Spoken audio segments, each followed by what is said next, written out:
जय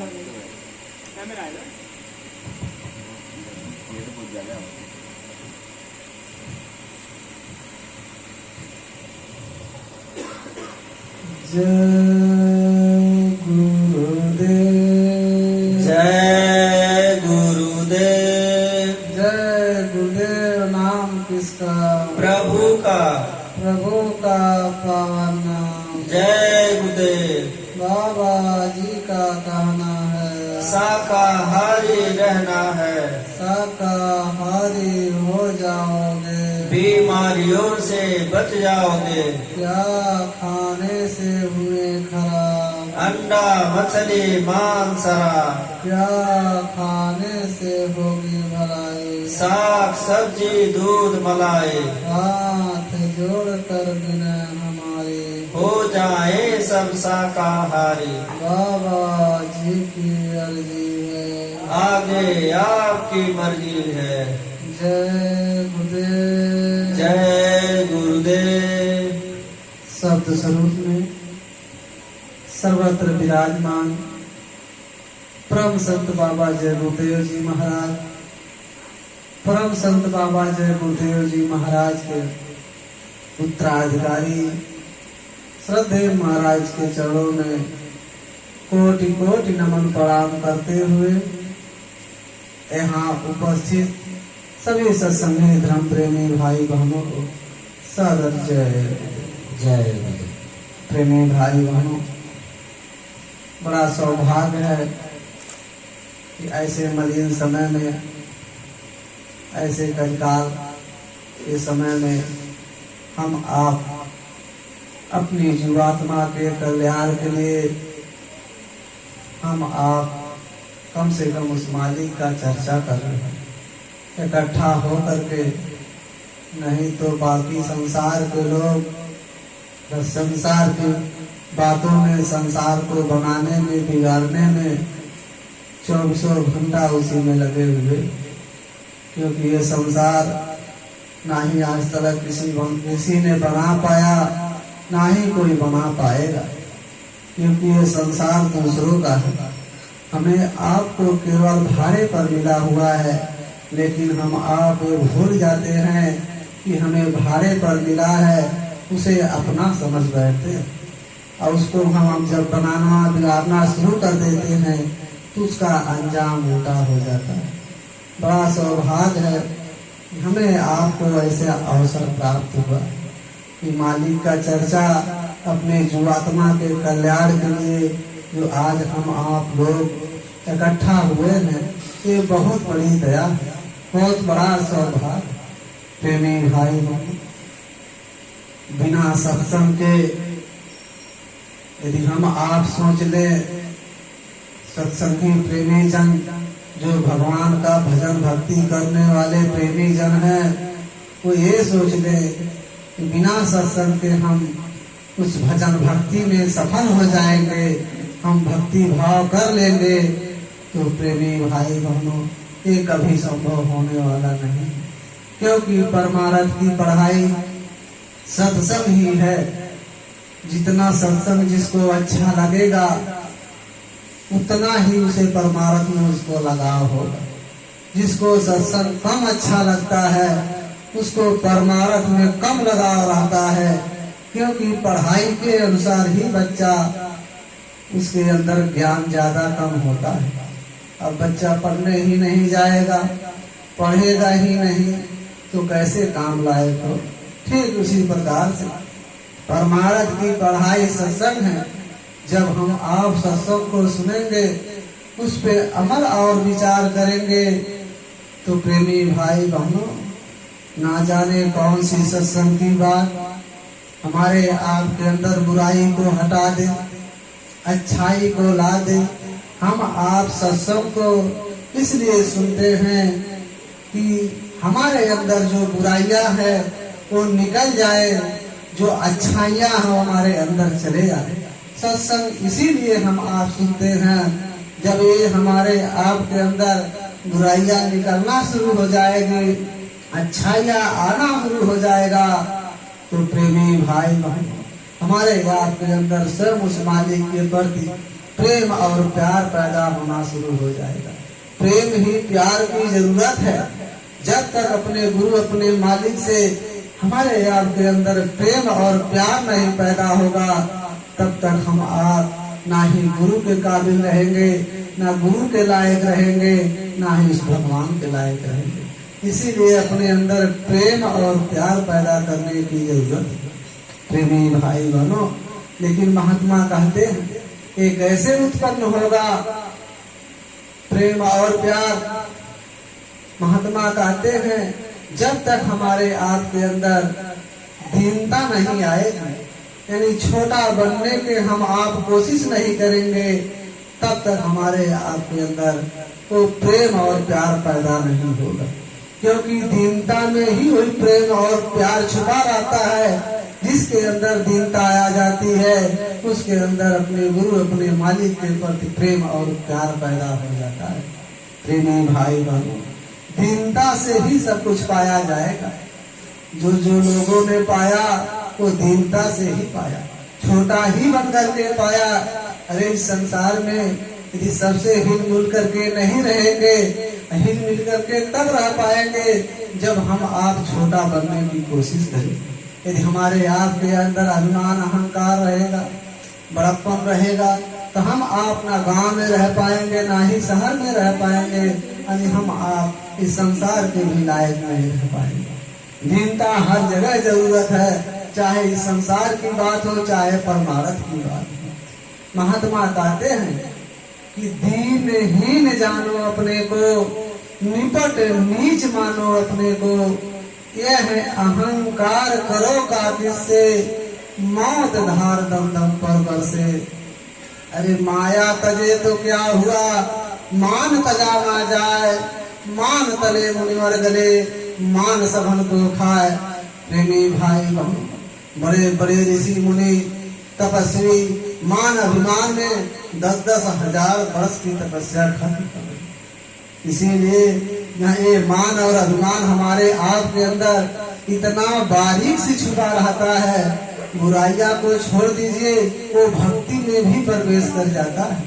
कोई कोई ऐसे सत्संगी प्रेमी भक्त जन है वो थोड़ा बहुत साधन भजन भक्ति भाव कर लेते हैं, कुछ थोड़ा बहुत अनुभव हो जाता है, उनके अंदर अहंकार हो, वही अहंकार हो जाकर के प्रवेश हो जाता है, उसी भक्ति में लगा करके वो अहंकार उसको खा जाता है। देखो आपके सामने इतिहास है, बड़े बड़े ईश्वर मुनिवर, यही माया, यही जो काल का माया जो आजकल हम आप फंसे हुए हैं, बड़े बड़े ऋषि मुनि खत्म। आप लोग निर्विकी ऋषि का इतिहास सुने होंगे। निर्विकी ऋषि 10,000 वर्ष तपस्या किए थे। जब वो तपस्या पे गए थे तो अपने पांव को ऊपर लटका करके मुंडी को नीचे कर करके तपस्या करते थे और खाते थे वही पेड़ का जो छिलका था वो खाना शुरू कर दिया। पहले रोज खाते थे, फिर परहेज किए, हफ्ते में महीने में, ऐसे करते करते हजारों वर्ष बिता देते थे। जब उनको 1000 वर्ष बीता था तो जाते थे छिलका खा लेते थे। जब उनकी भक्ति तेज हुई तो इंद्रासन हिलने लगा। जब इंद्रासन इंद्र का हिलने लगा, इंद्र घबरा गए कि लगता है कौन ऐसा मृतलोक में इंसान तैयार हो गया है, इतनी कठोर भक्ति कर रहा है, मेरा इंद्रासन हिल रहा है, कहीं ऐसा ना हो उसकी भक्ति पूर्ण हो जाए और हमारा इंद्रासन ना मांगे। वो घबरा गए, बिना सोचे समझे बस फौरन अपने स्वर्ग से अप्सरा को भेजी। वो अप्सरा नीचे आई। यहाँ निर्विकी ऋषि उल्टे लटक करके वो तपस्या करते थे। अप्सरा आई, देखी ये तो भक्ति में लीन है, मौन है, क्या किया जाए, कैसे इसको छीण किया जाए। अप्सरा वही बैठ गए। कोई जब 1000 वर्ष बीता, उसके बाद वो निर्विकी ऋषि जब वो छाला खाने गए तब अप्सरा ने देखी कि यही एक उपाय है, इसी उपाय से इनका भक्ति छीण किया जा सकता है। तो उन्होंने क्या किया, तो अप्सरा ने उसी जहाँ छिलका खाते थे वहीं पर मध लगा दिया। जब फिर दोबारा नंबर आया और जब उन्होंने छिलके को खाया तो थोड़ा मीठा लगा, और जब मीठा लगा तो घट करके समय आधा हो गया। फिर खाए, फिर मीठा लगा।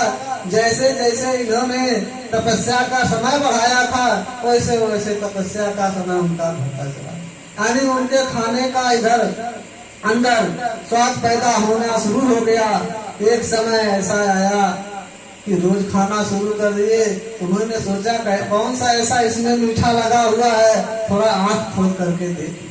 जब देखे तो देखे कि भाई यहाँ तो कुछ नहीं, केवल एक औरत बैठी है। अब नीचे औरत बैठी थी, जब आंख खोले तब उन्होंने कहा, अरे भाई तू यहाँ क्या कर रही है? उन्होंने कहा, प्रभु मैं हजारों वर्ष से यही बैठा हूँ। कह क्या करने के लिए? यहाँ तो साधु महात्मा ही रहते हैं, भक्ति भाव करने का जगह है। उन्होंने कहा, अरे भाई मैं आपके लिए यहाँ खड़ा हूँ, क्या जरूरत है? उन्होंने कहा कि भाई आपसे शादी करना है। जब इतनी बात सुने, माया का जाल शुरू हो गया उसके ऊपर। तो उन्होंने कहा, ठीक है मेरे हाथ पांव को खोलो, हम शादी करेंगे।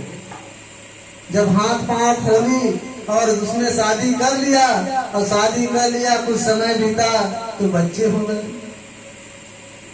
एक समय था गांव से निकल रहे थे और वो दो बच्चे को कंधे पर एक अंगुली पकड़ करके जब चल रहे थे, पीछे वो अप्सरा औरत चल रही थी। एक गंवार आदमी समझदार था लेकिन उनके लिए गंवार था। उन्होंने देखा तो बड़ा जोर से हंसा। जब हंसा तब निर्भीर ऋषि को थोड़ा अभिमान आ गया, क्योंकि उनको भक्ति का ही नशा था। वो नहीं जानते थे कि भक्ति क्या हुआ, हमारा खत्म हुआ कि बचा है। उन्होंने जब हंसा तो कहा, भाई तूने क्यों हंस दिया? बताओ तुम, हमें क्या करनी है हमारे अंदर? उन्होंने कहा, प्रभु यदि आप गुस्सा ना पड़ो तो मैं बताता हूँ। तब निर्विघ्न ऋषि बोले, ठीक है बोलो बोलो, क्या बात है, हम गुस्सा नहीं करेंगे। कहें, देखो मैं यही आपसे कहना चाह रहा हूँ, यही देख रहा हूँ कि आप 10,000 वर्ष तपस्या किए थे। क्या 10,000 वर्ष के तपस्या में आपने प्रभु से यही मांगे थे, बीवी और 3 बच्चे यही मांगे थे आप, इसीलिए भक्ति किए थे। तब तक उनको याद आया, मेरे बाप तो गड़बड़ हो गया, माया ने हमको छल लिया। फौरन बच्चे को फेंके, फिर उसी जंगल की तरफ निकल पड़े। तो आप विचार करो, ऐसे ऐसे 10,000 वर्ष तपस्या करने वाले ऋषि मुनि जब ये माया छल लेगी तो हम आप अब विचार करो कैसे भक्ति भाव कर पाए। यही सत्संग एक उपाय है। जब हम आप सत्संग सुनते रहेंगे, मन निर्मल होता रहेगा, तो हमारा आपका ये जो माया है ये कम छल पाएगी। वैसे तो सबके ऊपर लिपटी हुई है, क्योंकि माया से ही सब कुछ बना है। ये शरीर ही माया से बना हुआ है, तो उसी का सामान है, सौदा है। खाली हम आप बैठे हुए हैं, लेकिन सत्संग सुनेंगे तो इसको पराया समझ करके हम आप अपने यहाँ का भी काम कर लेंगे। जिस मकसद के लिए हमें मनुष्य शरीर मिला है वो भी हम आप काम कर लेंगे। प्रेमी भाई बहनों, इसीलिए महात्माओं ने कहा कि देने को अनुदान है, लेने को सतनाम। यदि कुछ देना चाहते हो तो अन्न का दान देना, यदि कुछ लेना चाहते हो किसी से तो सतनाम लेना, यानी वो मालिक का नाम लेना, बाकी कुछ नहीं मांगना। और क्या कहते हैं कि तरने को हो दीनता, डूबन को अभिमान। यदि तरना चाहते हो, सफल बनाना अपना मानव जीवन चाहते हो, जीवात्मा कल्याण कराना चाहते हो, तो प्रेमी भाई बहनों दीनता लाने की जरूरत है। यदि डूबना चाहते हो तो अभिमान ला दो। इसीलिए प्रेमी भाई बहनों दीनता ही से सब कुछ पाया जाएगा। और महात्मा कहते हैं प्रेम और प्यार कैसा होना चाहिए। सब अपने भगवान और मालिक अपने गुरु के लिए सब कहते मैं बहुत चाहता हूँ, अपने गुरु से बहुत प्रेम करता हूँ, मैं भगवान से बहुत प्रेम करता हूँ। अरे प्रेमी भाई बहनों, हम आप कहते हैं प्रेम कैसा होना चाहिए। महात्माओं ने कहा प्रेम ऐसा होना चाहिए जैसे दीपक से पतंगे का प्रेम होता है। पतिंगा ये नहीं जानता कि दीपक राजा के घर जल रहा है कि कंगाल के घर जल रहा है। वो दीपक के लिए अपना सब कुछ न्यौछावर कर देता है। प्रेम ऐसा होना चाहिए। जैसे एक स्वादी को स्वाद से प्रेम रहता है, जैसे माता को पुत्र से प्रेम रहता है, कामनी को कामना से प्रेम रहता है, आनी जैसे प्रेम रहता है। जब तक ऐसा प्रेम हमारे आपके अंदर नहीं पैदा होगा अपने गुरु के प्रति, अपने मालिक के प्रति, तब तक हम उस मालिक के काबिल नहीं। जब हम आप आफत में आते हैं तब भगवान को बुलाते हैं, तब गुरु को बुलाते हैं। लेकिन जब तक अपने अंदर है ये मान का बढ़ाई और मान का ताकत, तो हम आप गुरु को भी भूल जाते हैं, उस भगवान को याद करना भी भूल जाते हैं। लेकिन जब मुसीबत में फंस जाते हैं तब हम मालिक को याद करते हैं। अरे प्रेमी भाई वो प्रेम और प्यार हर पल हर क्षण हमारे आपके अंदर उतना ही होना चाहिए, वो घटना नहीं चाहिए। तब हम आप अपने मालिक के काबिल हो पाएंगे। प्रेमी भाई बहन, प्रेम और प्यार से ही सब कुछ पाया जाएगा। इसी से हमारे आपके अंदर सब कुछ उत्पन्न होगा। महात्मा कहते हैं कि सतगुरु पर करो भरोसा, फिर ना करो कुछ अफसोसा। यदि बगैर भरोसे और विश्वास के एक कदम चलना मुश्किल पड़ जाए। महात्मा कहते हैं अगर हमारे आपके अंदर अपने गुरु के प्रति, अपने मालिक के प्रति भरोसा नहीं है, तो जैकेट और टाट चाहे जो कुछ भी पहन करके आप पूरे जीवन को बिता दो परमार्थ के राह में, तो आप कदम नहीं उस मालिक के काबिल हो पाओगे, अपने गुरु के काबिल नहीं हो पाओगे। इसीलिए पहला जरूरत है भरोसा और विश्वास। सतगुरु पर भरोसा रखो, चाहे अच्छा हो चाहे बुरा हो हमारे आपके साथ, लेकिन ये भरोसा रखो कि ये मेरे सच्चे गुरु हैं। प्रेमी भाई बहनों, जैसे हम आप जाते हैं रेलवे स्टेशन पर, रेलगाड़ी का जब टिकट कटा लेते हैं तो हमारे आपके अंदर भरोसा हो जाता है कि हम जरूर अपने घर पहुंचेंगे। चाहे घंटा अबेर हो चाहे सुबेर हो, हम जरूर पहुंचेंगे। ये भरोसा हमारे आपके अंदर रहता है। और ठीक उसी प्रकार से यदि हम आपने वो भरोसा रख लिया अपने सतगुरु के प्रति कि भाई हमें तो नाम धन मिल गया है, हम जरूर अवश्य ही पार होंगे, चाहे जो कुछ भी हो हमें सतगुरु पार करेंगे।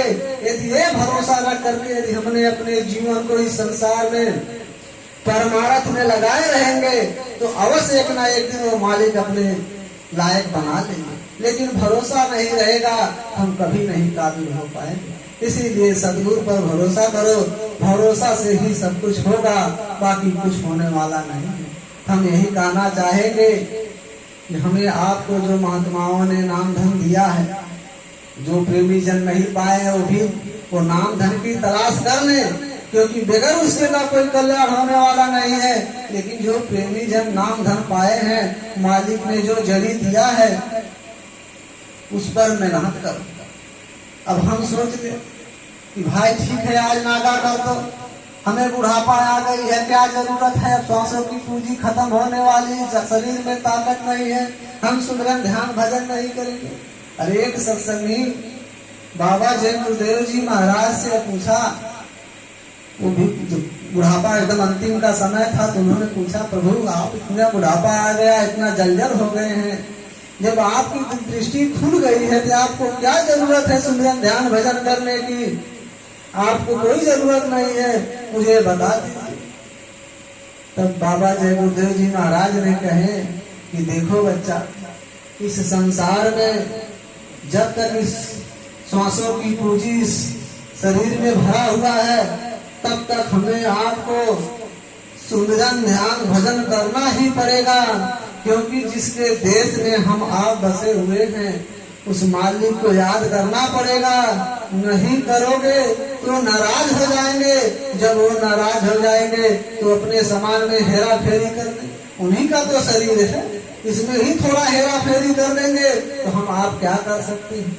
इसीलिए महात्मा कहते हैं जब तक श्वासों की पूंजी है तब तक हम आप उस सुमिरन ध्यान भजन को माला ना डला पाए, मुख से आवाज तो निकालना नहीं है, नहाना धोना नहीं है, महात्माओं ने पहले बता दिया।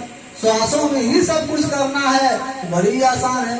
श्वासों का लेना ही लेना है, चाहे सोए हो, चाहे बैठे हो, चाहे खड़े हो, आप हमेशा सांस लेना ही जरूरी है। सांस लेते रहेंगे, उसी में मालिक को याद करते हैं, तब हम आप उस मालिक के काबिल हो पाएंगे। यदि हम सोच लें कि चलो ठीक है, जैसे तैसे बीत जाएगा, अवश्य वो मालिक पार कर देंगे। अरे महात्मा कहते हैं कि जितनी सुविधाएं हमने बगल से आपको दिया है, वो सुविधा केवल इसलिए दिया है कि आपके सुमिरन और ध्यान और भजन में सहयोग हो जाए। जैसे आप 4 घंटा बैठोगे तो जो 4 घंटा का आपको अनुभव होगा, और जब महात्माओं का और आदेश का पालन करते हैं, जब वो खुश हो जाते हैं, तो ही 4 घंटे का जो मेहनत है, हम 10 मिनट बैठेंगे तो उसी में सब कुछ दे देंगे, उतना वो कमाई दे देंगे, वो सहयोग कर देते हैं, हमारा और काम आगे बढ़ जाता है, हम वो अनुभव में और आगे चले जाते हैं। इसीलिए महात्मा हर तरीके का सेवा लगवा देते हैं कि सेवा करो। हम आपको अपना जाते हैं सेवा से कि भाई ये सेवा वो सेवा, उसी सेवा से जो कर्मों का बोझ है उसको कम कर देते हैं। लेकिन महात्मा ये नहीं कहते हैं कि भाई तुमने यदि तन का देव सेवा किया, धन का सेवा किया, तो आपको भजन करने की जरूरत नहीं है, आप पार हो जाओ। ये संभव नहीं, भजन सबको करना पड़ेगा। भजन में ऐसा नहीं है कि आपको भजन बिना वो पार कर देंगे, भजन करना पड़ेगा। यही होगा कि 4 घंटे का 10 मिनट में आप पूर्ति कर देंगे।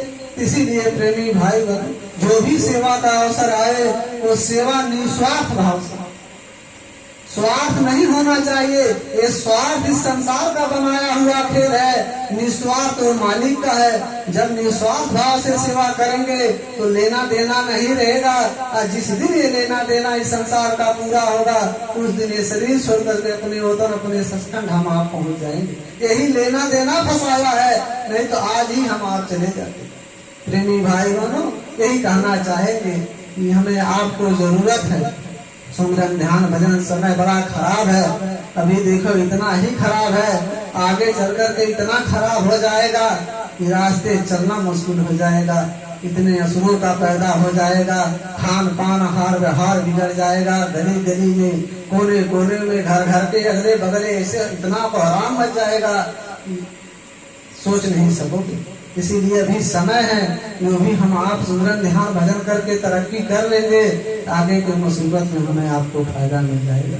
तो प्रेमी जन हम यही कहना चाहेंगे कि हमें आपको जरूरत है सुमिरन ध्यान भजन की, बिना इसके कुछ होने वाला नहीं। अब हम अपने वाणी को विराम करेंगे। यदि हमारे कहने में कुछ गलती हुआ होगा तो एक छोटा सा बच्चा समझ करके माफ कीजिएगा। बोलो जय गुरुदेव।